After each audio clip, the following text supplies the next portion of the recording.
Well, I'm going to follow the theme about the toxic. What we do at Big Issue and what we do at Big Issue Invest is actually what we're doing is cleaning up the social waste caused by those toxic assets. And we're the people that are going to actually pick up all that's happening, all the kind of social inequality that's happened out of this financial crisis. Because for us, it's not a financial crisis. For us, and I'm just picking up what Cressy is saying, for us, what we talk about is finding a business solution to a social crisis. And in 1990, when Gordon Roddick, Anita Roddick's husband, the late great Anita Roddick's husband, was walking down the streets of mid-Manhattan, and this big black guy came up to him, and Gordon said, "Oh, that's it, mugged, knifed, dead." And the guy said, "Do you want a paper?" And Gordon said, "Gee, what's all this?" And the guy said, "Look, I'm a two-time loser in upstate New York. I knew if I'd stay there, I'd be inside for the rest of my life. I came down to New York. I found that there was a homeless group producing a newspaper and selling it on the street to earn an income." And Gordon thought, well, first of all, he slapped himself over the wrist for his prejudice. And secondly, we thought, oh, that's a good idea. And then what happens if we created a product of real value that the public wanted to buy, not out of a pity purchase, not out of people begging, not out of selling poppies, not out of selling matchboxes, not out of putting up the hands and panhandling? What happens if we produced a magazine that people wanted to buy and homeless people could sell? So he came back to England and thought, I know, let's find somebody. He said, my old mate John Bird, who he'd known for 25 years, who'd been homeless, been inside, and had started a publishing business. He said, like a good venture capitalist, he kind of said, well, look, I'll find John, he can found it. And then he said, well, I'll put some money in, and the Big Issue was born. And I think I was just working out now, over the 17 years that we've been going, we have probably put around £250 million into homeless and vulnerably housed people's pockets. Last year, around £15 million was generated in the economy. £8 million of that was earned by our vendors. And our vendors, we don't give them charity. Our vendors come in, they buy the magazine for 70p, they sell it on the streets for 80p. Every single one of them is an entrepreneur. Outside government, outside charity, it is probably the biggest includer of financial people in this country. And it's really significant that it's not about charity.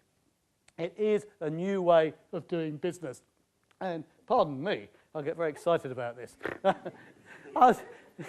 Yeah, you look at this. You look at the museums down there, and you look at the kind of mid-19th century philanthropy that built those monuments to an empire.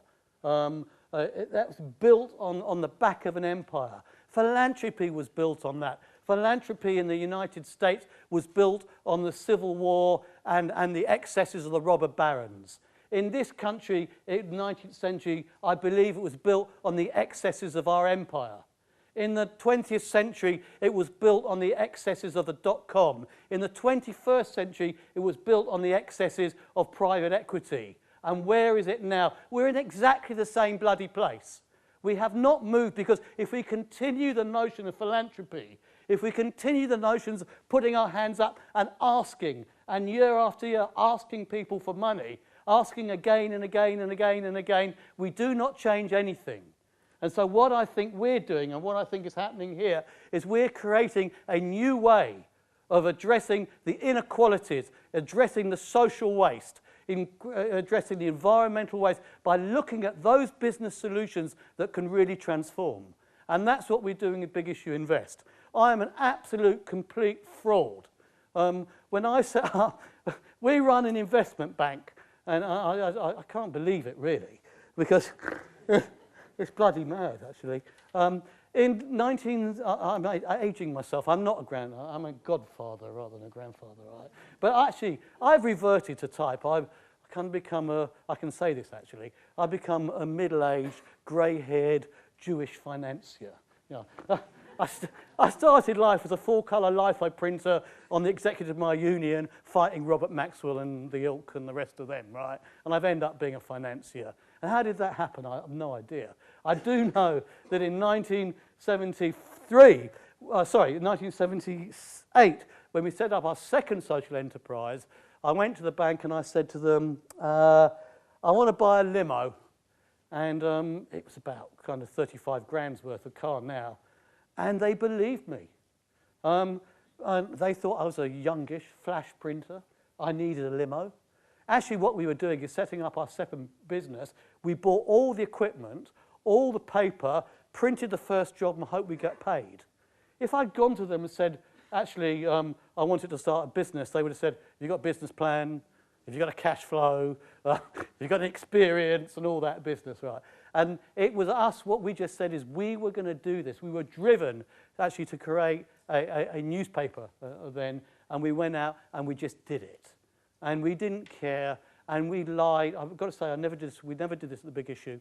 We lied and we cheated and we conned our way into creating that enterprise, right? As actually you've probably done as well, but you're not, and any of you up there have done, and you've probably done it to me, and you know, it takes one to know one and all that.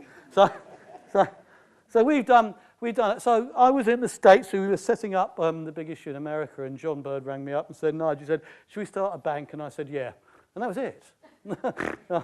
And that was how we were born. And we were born because we wanted to replicate what Gordon Roddick had done for John and John had done for me, and so on. So we just created this bank. And part of it was really to say, how can we now start to finance those other people that are trying to create change and transformation and dismantle poverty?